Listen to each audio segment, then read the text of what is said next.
374장.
하나님 말씀 보겠습니다. 사도행전 25장 1절로 27절 12절까지 교독합시다. 25장. 베스도가 부임한 지 3일 후에 가이사랴에서 예루살렘으로 올라가니 그 세상들과 유대인 중 높은 사람들이 바울을 고소할세. 베스도의 호의로 바울을 예루살렘으로 옮기기를 청하니 이는 길에 매복하였다가 그를 죽이고자 함이더라. 베스도가 들어가여 바울이 가이사랴에 불러낸 것과 자기도 멀지 않아 떠나갈 것을 말하고 또 이르되 너희 중 유력한 자들은 나와 함께 내려가서 그 사람에게 만일 옳지 아니한 일이 있거든 고발하라 하니라. 베스도가 그들 가운데서 8일 혹 10일을 지낸 후 가이사랴로 내려가서 이튿날 재판자리에 앉고 바울을 데려오라 명하니 그가 나오매 예루살렘에서 내려온 유대인들이 둘러서서 여러 가지 중대한 사건으로 고발하되 능히 증거를 대지 못한지라. 바울이 변명하여 이르되 유대인의 율법이나 성전이나 가이사랴나 내가 도무지 죄를 범하지 아니하노라 하니 베스도가 유대인의 마음을 얻고자 하여 바울더러 묻되 네가 예루살렘에 올라가서 이 사건에 대하여 내 앞에서 신문을 받으려느냐. 바울이 이르되 내가 가이사의 재판자의 앞에 섰으니 마땅히 거기서 신문을 받을 것이라. 당신도 잘 아시는 바와 같이 내가 유대인들에게 불의를 행한 일이 없나이다. 만일 내가 불의를 행하여 무슨 죽을 죄를 지었으면 죽기를 사양하지 아니할 것이나 만일 이 사람들이 나를 고발하는 것이 다 사실이 아니면 아무도 나를 그들에게 내줄 수 없나이다. 내가 가이사께 상소하노라 한데 베스도가 배석자들과 상의하고 이르되 내가 가이사에게 상소하였으니 가이사에게 갈 것이라 하더라. 아멘. 아멘. 접사님과 인사합시다. 잘 오셨습니다. 잘 오셨습니다. 피곤하신가요? 우리 스트레칭 한번 하실까요? 앞뒤로 한번. 저는 좀 깨시고.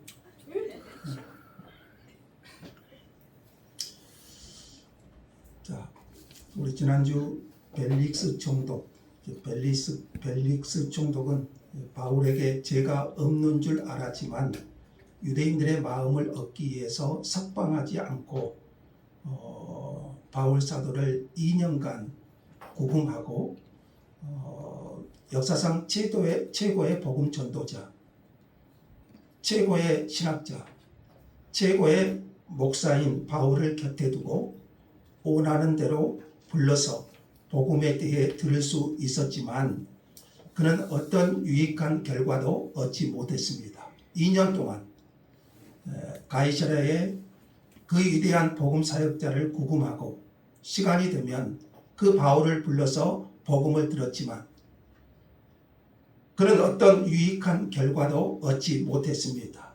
그것은 우리 지난주 살핀 것 기억나신가요? 벨릭스가 두 마음을 품은 것과 결단을 미루고 연기하는 그의 태도 때문이었습니다. 그렇게 2년이라는 세월이 흘렀고 벨릭스는 로마의 소환을 받아 떠나게 됩니다. 바울의 입장에서 한번 생각해 볼까요? 바울의 입장에서 생각해 보면 2년이 넘는 시간을, 무려 2년이 넘는 시간을 그 위대한 복음 전도자는 가이사랴에 구금되어 지내야 했습니다. 몇 년이죠? 2년이 되는 시간에 바울은 이때 나이가 50대 후반 정도 되었을 것이라고 추정합니다. 어쩌면 지금이야말로 더 늙기 전에, 더 힘이 빠지기 전에 가장 힘있게 복음을 전할 수 있는 마지막 시간이 아니었을까 하는 생각도 듭니다.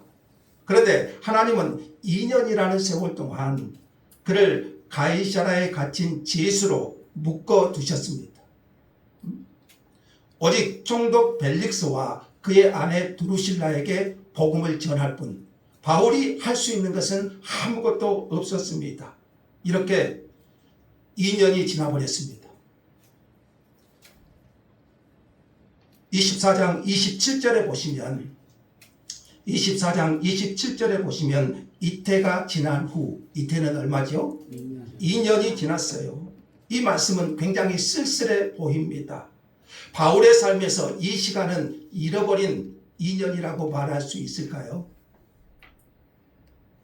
그 중요한 시기에 2년이라는 시간, 효율성의 관점에서 본다면 그렇게 말하지 않을 수 없을 것입니다. 우리 인생에서도요, 그런 시간들이 있잖아요. 우리 인생에서도 그런 시간들이 우리에게 다가올 때가 있지요.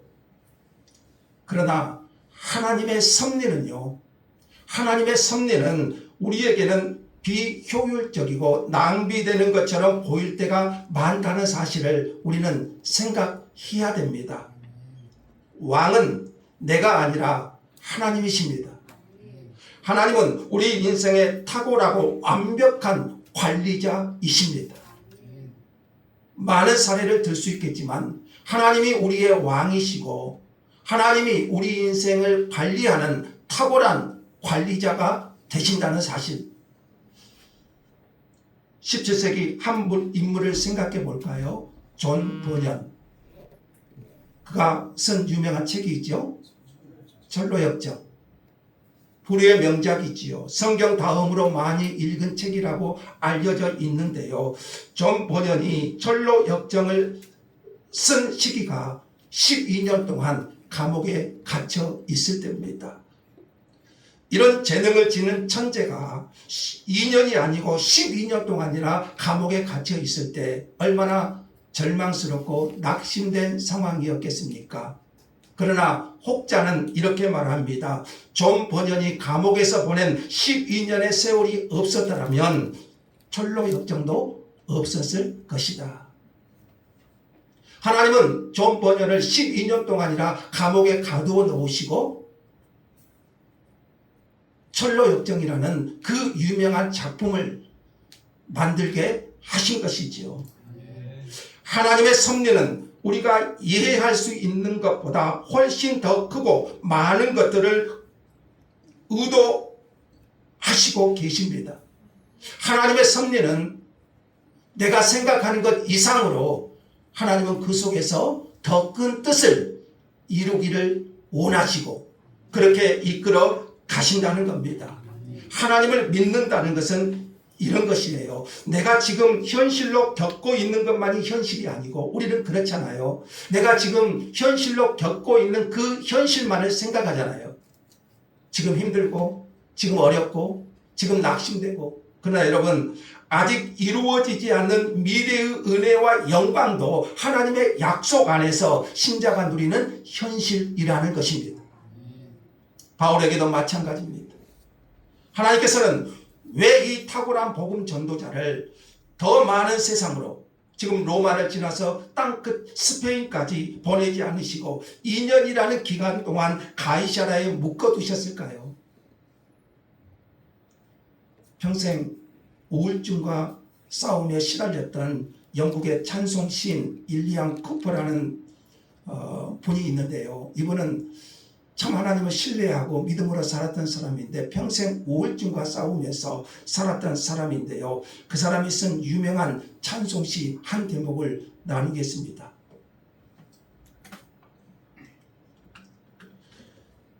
지금 우리 새 찬송가에 나오지 않는 찬송인데요. 구찬송 80장에 나오는 내용인데요. 그가 주 하나님의 크신 능력, 현재 찬송가는 실려있지 않는데 일리안 쿠퍼가 쓴 찬송시 한 대목 한번 볼까요? 아둔한 지각으로 주님을 판단하지 말고 다만 그분의 은혜를 신뢰하여라. 후반부 같이요. 잔뜩 찌푸린 섭리 뒤에 미소 가득히 그분은 숨어 계시네. 후반부 한번 보세요. 하나님을 믿는 것은 이것 같아요. 잔뜩 찌푸린 섭리 뒤에 미소 가득히 숨어 계시는 하나님을 배우는 것입니다. 이사야 선지자는 이것을요, 하나님의 길이 우리의 길과 다르고 하나님의 생각이 우리의 생각과 다르다, 이렇게 표현했습니다. 우리 인생의 탁월한 관리자는요, 실수가 없으신 전능하신 왕 하나님이십니다. 바울의 현재의 시간이 2년의 감옥이었을지라도 하나님은 그 속에서 당신의 뜻을 이루어가고 계셨던 거예요.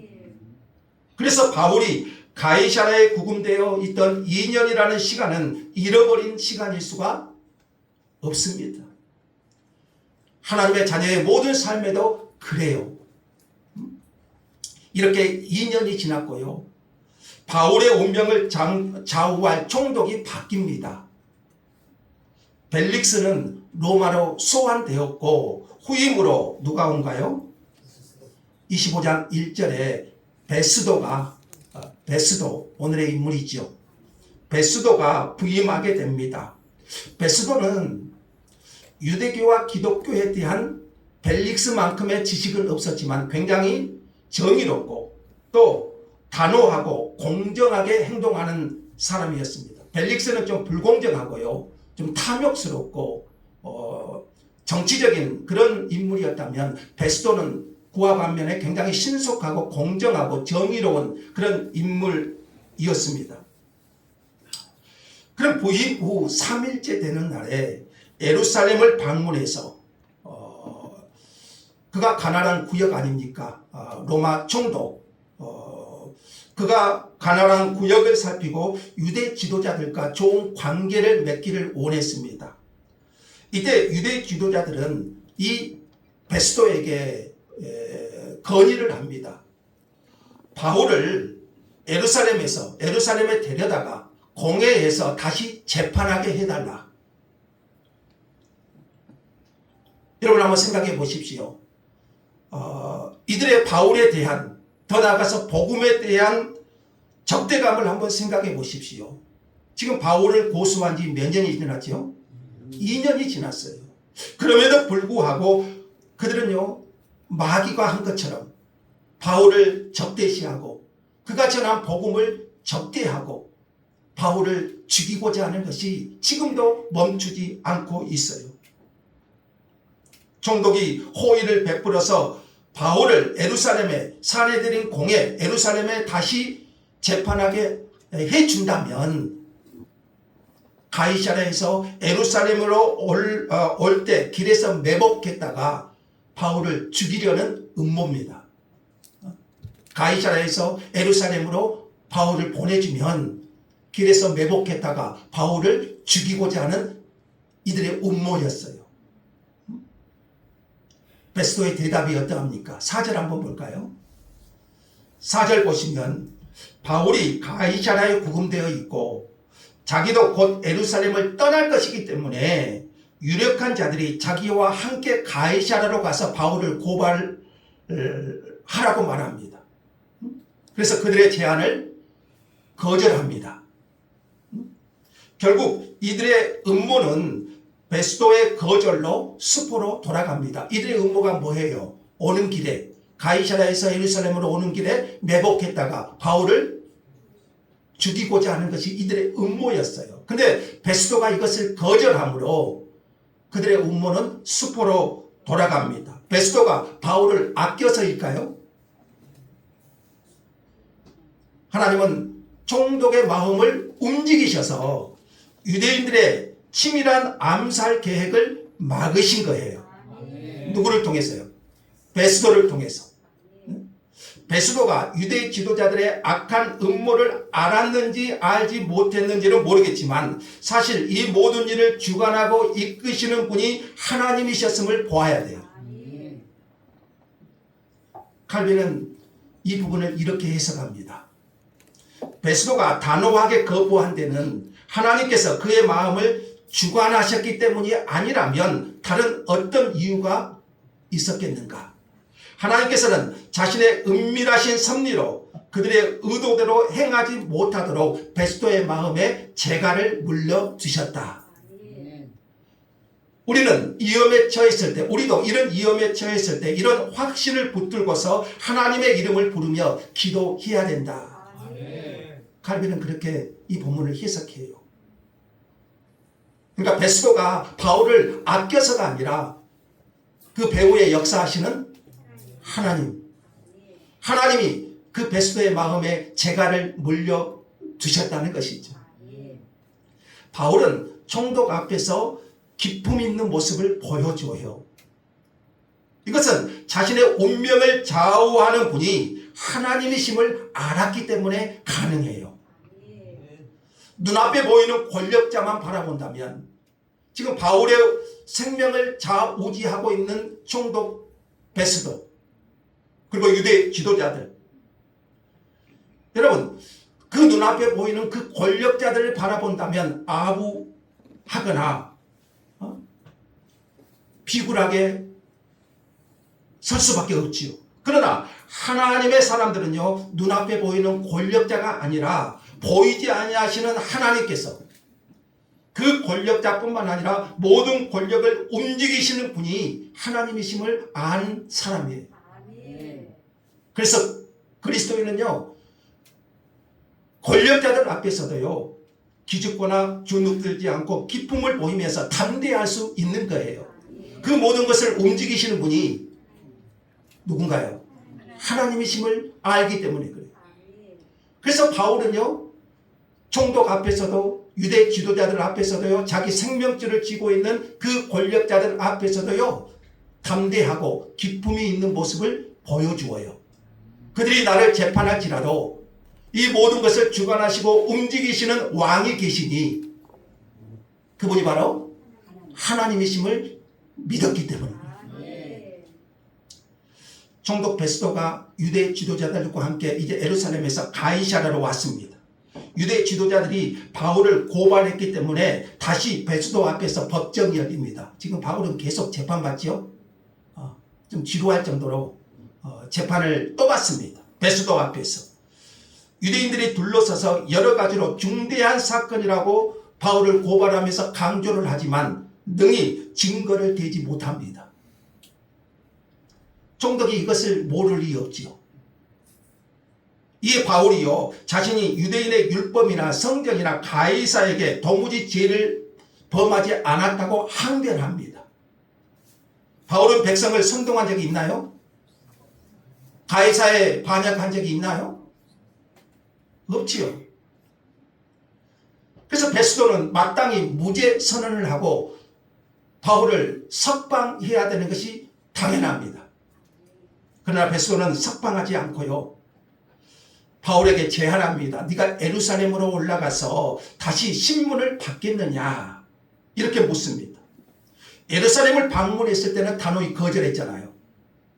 유대 지도자들을 요청해. 근데 여기서는 다시 바울에게 예루살렘으로 가서 재판을 받겠냐 이렇게 제안합니다. 이유가 뭘까요? 베스도 역시 지도자잖아요. 정치가잖아요. 유대인들과 유대 지도자들과 좋은 관계를 맺어야 되는 것이 사실이기 때문에 그런 제안을 하지 않았을까? 바울의 대답이 뭔가요? 10절 11절 같이 한번 읽어보죠. 바울의 대답을 볼까요? 다 같이요. 바울이 이르되 내가 가이사의 재판 자리 앞에 섰으니 마땅히 거기서 신문을 받을 것이라. 당신도 잘 아시는 바와 같이 내가 유대인들에게 불의를 행한 일이 없나이다. 만일 내가 불의를 행하여 무슨 죽을 죄를 지었으면 죽기를 사양하지 아니할 것이나 만일 이 사람들이 나를 고발하는 것이 다 사실이 아니면 아무도 나를 그들에게 내줄 수 없나이다. 내가 가이사께 상소하노라. 베스도 총독이 예루살렘에 가서 유대인들에게 재판을 받겠냐? 그 질문에 바울의 대답이죠. 바울은 자신이 가야 하는 길이 무엇인지를 잘 알아요. 바울이 지금 가야 할 곳은 사내들인 공회가 있는 예루살렘이 아니라 어딘가요? 로마로 가야 되잖아요. 로마라는 사실을 분명히 알았어요. 하나님께서 예루살렘에 있을 때 분명히 말씀하셨죠. 바울에게. 자, 23장 11절 한번 볼까요? 사도행전 23장 11절에 보니까요, 바울이 예루살렘에 있을 때 하나님께서 그에게 나타나셔서 말씀하셨어요.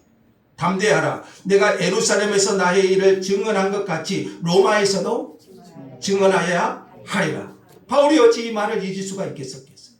그래서 바울이 가야 할 곳은 어딘가요? 사내들인 공회가 있는 예루살렘이 아니라 로마예요. 그래서 로마 시민인 바울은요, 가이사께 상소를 합니다.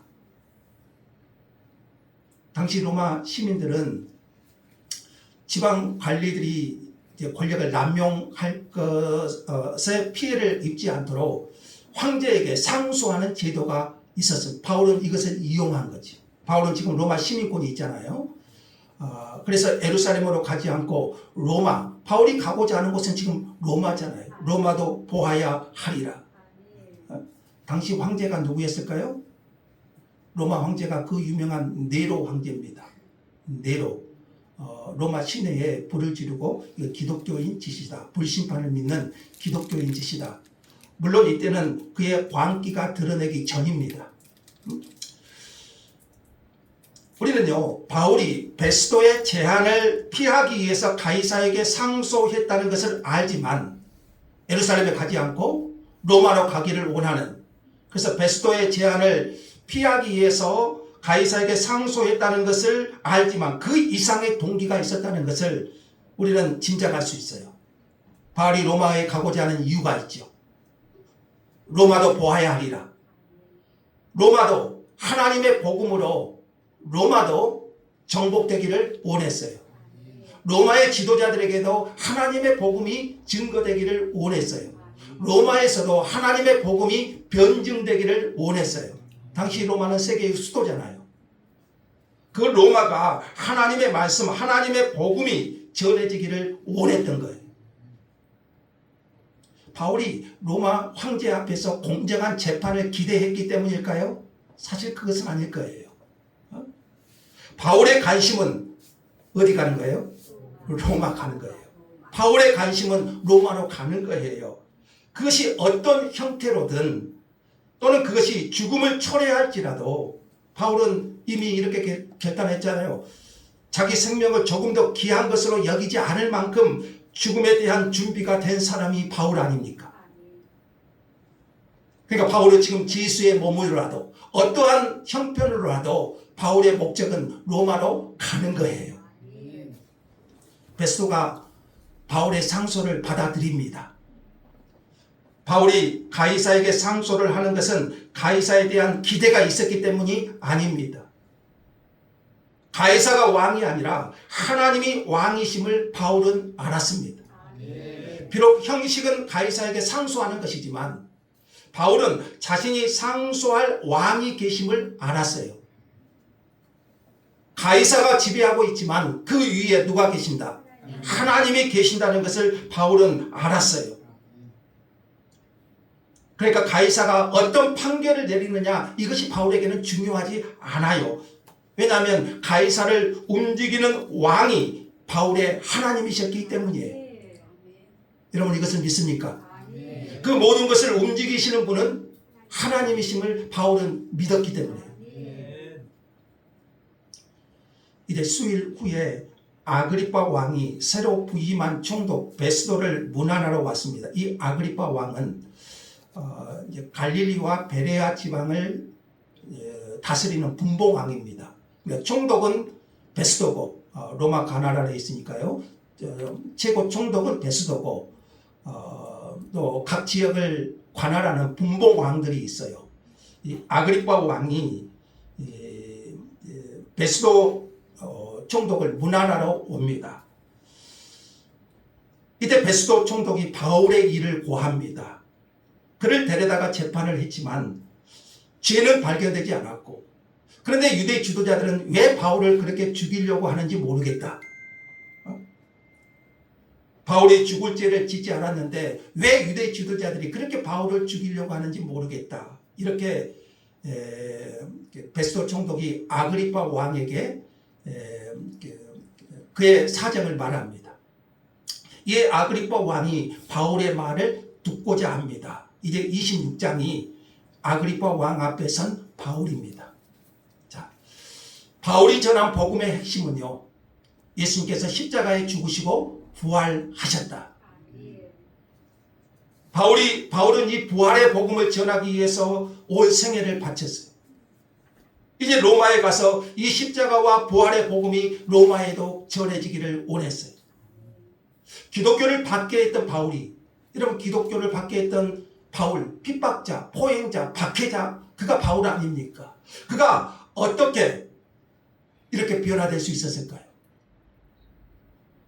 이는 그가 부활하신 예수님을 만났기 때문이에요. 주를 부인하고 3번이나 부인했던 베드로가 거꾸로 십자가에 못 박혀 순교할 수 있었던 이유가 뭘까요? 그가 부활하신 예수님을 만났기 때문에 그래요. 의심 많던 도마가 어떻게 인도에까지 가서 복음을 전하다가 순교할 수 있었을까요? 부활하신 예수님을 만났기 때문이에요. 그럼 부활하신 예수님을 만나고 이렇게 고백하잖아요. 나의 주님이시요 나의 임금이로소이다. 스데반 집사가 천사와 같은 얼굴로 순교할 수 있었던 이유가 뭘까요? 그가 부활하신 예수님을 만났기 때문에 그래요. 그래서 여러분 예수 그리스도의 십자가와 부활 이것이 복음이에요. 누구든지 부활하신 예수님을 만나면 그 십자가와 부활하신 예수님을 만나면 변화됩니다. 새 사람이 되는 거죠. 자, 오늘은 이 본문을 통해서 하나님의 성령께서 주시는 2가지 교훈을 생각해 보겠습니다. 첫째는 누가 왕입니까? 누가 왕이신가요? 누가 여러분의 왕이십니까? 여러분의 왕은 누구십니까? 누가 여러분의 삶의 모든 환경을 주관하시는 왕이십니까? 진짜로요? 대통령인가요? 아니면 여러분을 좌우하려고 하는 조직의 리더인가요?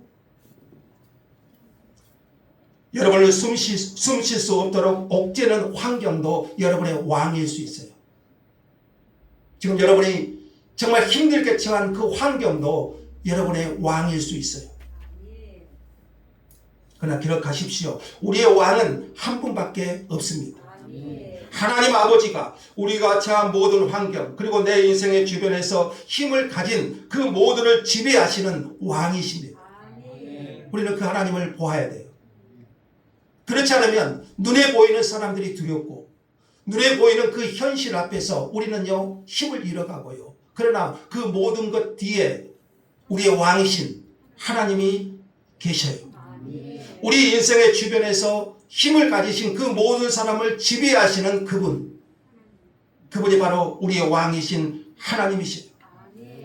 여러분 지금 현재 바울을 힘들게 하는 벨릭스, 새로 그 자리를 차지하고 바울의 운명을 좌우하고 있는 베스도, 오직 바울을 죽이려는 음모를 꾸미고 있는 유대 지도자들, 그 모두를 하나님이 다스리시고 그들의 마음을 당신의 목적을 이루도록 움직이신다는 사실입니다. 겉으로 보면 그들이 모두를 지배하고 있는 것 같지만, 그들이 모든 역사를 이루어가고 있는 것 같지만, 그러나 그 모든 것을 지배하시고 움직이시고 이끌어 가시는 분은 하나님이셨어요. 그러므로 여러분을 두렵게 하는 그 어떤 존재를 두려워하지 마십시오. 그 존재를 잊게 하시고 좌우하시는 왕이 계신다. 그 왕이 누구신가요? 예수 그리스도 안에서 나의 아버지이신 하나님이십니다. 여러분 이 지식이 얼마나 귀한 지식인가요? 얼마나 고상한 지식인가요? 그 모든 배후에 하나님이 계신다. 그러니까 바울은요 두렵지 않아요. 총독 앞에서도 유대 지도자들 앞에서도 가이사 앞에서도 그들이 자신의 생명줄을 쥐고 있지만 바울은요 두렵지 않아요. 오히려 담대해요. 그들을 움직이고 계시는 그 배후에 계시는 하나님이 나의 왕, 나의 아버지. 바울이 이 지식을 가졌기 때문에요 이 답답해 보이는 수년의 현실 속에서도 망가지지 않고, 여러분 2년 동안 감옥에 있었다고 생각하면 망가지지 않겠어요? 내가 하나님 일하다가 이게 무슨 꼴이냐? 그러나 그 모든 것 뒤에 하나님이 계심을 바울은 알았고 믿었고요. 그래서 그런 망가지지 않았고요. 자신의 소명을 따라 살아갈 수 있었던 거예요. 신자는 이런 지식을 가지고 세상을 살아가는 사람입니다. 할렐루야. 내 곁에 누가 계신다? 하나님이 계신다. 그 모든 것을 주관하시는 왕이 계시니 그분이 바로 하나님이시다. 신자는 이 믿음을 가지고 이 지식을 가지고 세상을 사는 사람들이에요. 바울은 가이사께 상소하기로 결정했습니다. 바울이 한 일을 한번 보십시오. 가지고 있던 모든 정보를 바탕으로 그리고 자기가 현재 가지고 있는 로마 시민권을 기초로 합리적인 성찰을 통해서 현명한 선택을 했습니다. 단순히 하나님께서 해주시겠지, 하나님이 이 상황을 모면하게 해주시겠지 무작정 기다리기만 한 것은 아니에요. 우리는 하나님의 인도를 구하면서요 열심히 생각하고 열심히 기도하고 상식에 부합되는 선택을 해야 돼요. 또 그렇게 결정을 했다면 여러분의 왕이신 하나님께 기도하십시오. 나의 왕이신 하나님, 이것이 하나님의 뜻이라면 나에게 평안을 주시고, 하나님의 뜻이 아니라면, 하나님의 뜻에 합당하지 않다면 이 결정을 좌절시켜 주시고 더 이상 진행되지 않게 해 주옵소서. 이것이 하나님이 왕이심을 믿는 사람의 기도 아닌가요? 우리는 믿음으로 열심히 기도해야 되고 열심히 생각해야 되고 합리적인 최고의 선택을 해야 돼요. 하나님이 알아서 해주시겠지 이것은 아니고요. 그리고 그런 선택을 했다면 하나님께서 우리의 왕이신 하나님께서 인도해 주시기를 기도해야 돼요. 본문을 통해서 배울 수 있는 두 번째 교훈은요, 섭리에 관한 것입니다. 섭리. 우리는 종종 가이사랴에서 바울이 겪은 것과 비슷한 상황에 처하곤 합니다. 가이사랴에서 바울이 겪은 것이 뭔가요? 2년 동안 감옥에 구금되어 있는 거예요. 우리 인생에서도요, 비슷한 상황에 처하곤 해요. 그런 상황들. 무의미하다게 여겨지고 전혀 아무 일도 진행되지 않은 것 같아서 짜증나는 상황들이 여러분 우리 안에 일어날 때가 있잖아요. 왜 하나님이 내게 이런 시간을 주시는지, 왜 하나님이 나에게 이런 무의미한 시간 같은 그것을 허락하시는지. 바울에게 있어서 가이사랴에서 2년의 감금 생활, 여러분 그렇지 않았겠어요? 어떤 심각한 문제나 질병 때문에 그런 일을 겪기도 하고요. 조금도 앞으로 나아갈 수 없는 것처럼 느껴지는 세월들이 있어요. 그때 우리는 이렇게 생각하죠. 내가 사는 것이 무엇인지, 하나님을 믿는다는 것이 무엇인지, 이런 질문들에 대해서 답을 얻지 못할 때가 사실 많아요. 저는 바울이 2년 동안 감옥에 갇혀 있으면서 얼마나 힘들었을까 하는 생각이 들어요. 바울은 죄를 짓지 않았지만 가이사랴에 이송되어 2년이라는 시간이 흘렀어요. 기약도 없습니다. 그럼 바울이 어떤 사람인가요? 바울의 행동판인가요? 온 아시아를 휘저으면서 복음을 전해야 속이 시원한 사람 아닌가요? 잠시도 가만히 있지 못하는 사람 아닌가요? 그런데 잡혔습니다. 로마에 가서 할 일이 태산 같은데 감옥에서 허송세월을 보내고 있어야 했으니 얼마나 속이 탔겠습니까? 안 그랬을까요?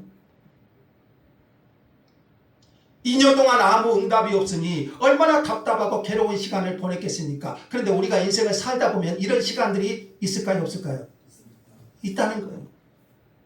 답답하지. 길이 보이지 않아요. 하나님이 무슨 일을 하고 있는지 도무지 알 수가 없어요. 그러나 여러분, 바울을 가이사랴에 붙들고 계신 분은 벨릭스가 아니라 하나님이셨어요. 벨릭스가 2년 동안 감금한 것 같지만 바울을 붙들고 계신 분은 하나님이셨어요. 우리도 바울처럼 갑갑한 현실 속에 머물러 있어야 하는 경우도 있습니다. 내 삶에 억울한 일이 있고 막히는 일이 찾아올 때가 있어요. 답답하고 괴롭습니다. 기약 없이 시간을 흘러가는데 이 상태로 머물러 있어야 되는가? 언제까지인가? 정말 견디기 어렵잖아요. 그러나 여러분, 믿음의 눈을 열면, 믿음의 눈을 열어서 보면 하나님은 그 막힌 길을 통해서 로마로 가는 새로운 길을 열고 계셨어요. 그래서 오늘 부제목이 뭔가요? 감추어진 하나님의 섭리예요. 그 갑갑한 현실 속에서 현실만 보면 답답하고 답이 나오지 않지만, 그러나 하나님은 로마로 가는 길을 열고 계셨던 거예요. 머물게 하시는 분도 하나님이시고 떠나게 하시는 분도 하나님이십니다. 총독 마음대로 할 수 있는 것도 아니에요. 모든 것은 하나님의 시간표대로 움직였습니다. 모세가 40년 광야 생활 얼마나 답답했겠어요. 저같이 보세요. 아브라함이 25년 만에 아들 이삭을 얻었는데요. 여러분 그 과정이 얼마나 답답했겠어요.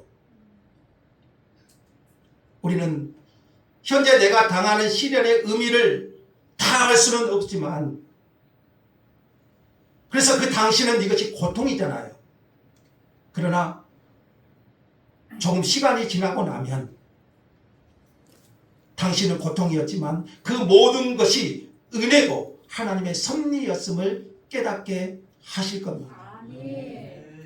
그러므로 아무리 어려운 시간이라도 하나님의 섭리와 인도하심 속에서 믿음의 눈을 열어서 그 하나님을 볼 수 있기를 바랍니다. 에콰도르의 선교사로 나갔던 29세의 나이에요. 짐 엘리엇이라는 선교사가 있었는데요. 복음을 전하려고 했던 인디언들에게 창에 찔려 죽습니다. 29세의 나이에 짐 엘리엇, 에콰도르 선교사예요. 그토록 복음을 전하기 원했던 그 인디언들에게 창에 찔려 죽습니다. 그때 11개월 된 어린 아이가 남겨져 있었고요. 그의 아내와 함께. 근데 그의 아내 엘리자벳 엘리엇이 열정과 순결이라는 책에서요. 이렇게 기록합니다. 같이 한번 읽어볼까요? 일관적이고 의심할 수 없는 하나님의 탁월한 관리 능력에 우리의 가장 간절한 목표를 맡기고 그분의 방법과 시간 안에서 그 일을 그분의 뜻대로 이루어지실 것이라고 믿는 것이 신앙이다. 남편이 그 인디언의 창에 찔려 죽어요. 11살의 자녀와 그의 아내 엘리자벳 엘리엇이 이런 믿음을 갖습니다. 그분이 그분의 방법과 시간 안에서 그 일을 그분의 뜻대로 이루어지실 것이라고 믿는 것이 뭐예요? 그게 뭐라고요? 신앙이에요. 신앙. 여러분도 그렇게 주님을 믿으십시오. 그 길이 우리 눈에는 어리석은 길처럼 보일지라도 하나님께서 보실 때는 최선의 길이라는 거예요. 이사야 55장 우리 잘 아는 말씀 있잖아요. 같이 읽게요. 이는 내 생각이 너희 생각과 다르며 내 길은 너희의 길과 다름이니라. 이는 하늘이 땅보다 높음같이 내 길은 너희의 길보다 높으며 내 생각은 너희의 생각보다 높음이니라. 내 생각은 너희의 생각보다 높다. 하나님의 길이 다르고 내 길이 다르고 내 생각이 다르고 하나님의 생각이 다르다는 거죠. 그러나 하나님의 뜻이 훨씬 더 위대하잖아요. 우리를 향하신 하나님의 뜻과 계획은 측량할 수 없습니다. 우리의 삶이 2년 동안 구금된 바울의 삶처럼 정체되어 보일지라도 여러분 낙심할 수 없습니다. 무대 뒤에서 모든 대본을 쓰시고 연출하시는 분은 하나님이십니다. 누구시라고요? 믿습니까? 하나님이십니다. 인간의 악함도 세상의 정치도 하나님의 섭리라는 그 거대한 흐름을 거스릴 수는 없어요. 벨릭스가 베스도가 바울의 목숨줄을 잡고 있는 것 같지만 가이사가 바울의 목숨을 붙잡고 있는 것 같지만 그러나 하나님의 섭리는 그들을 사용하시고 하나님의 때에 하나님의 원하시는 역사를 이루어 가시는 거예요.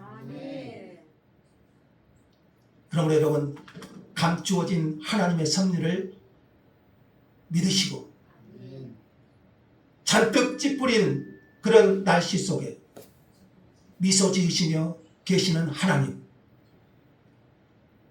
오늘 내게 주어진 삶의 자리에서 그 하나님을 신뢰하시고 그 하나님을 믿으시고 담대하십시오. 하나님이 저와 여러분의 왕이십니다.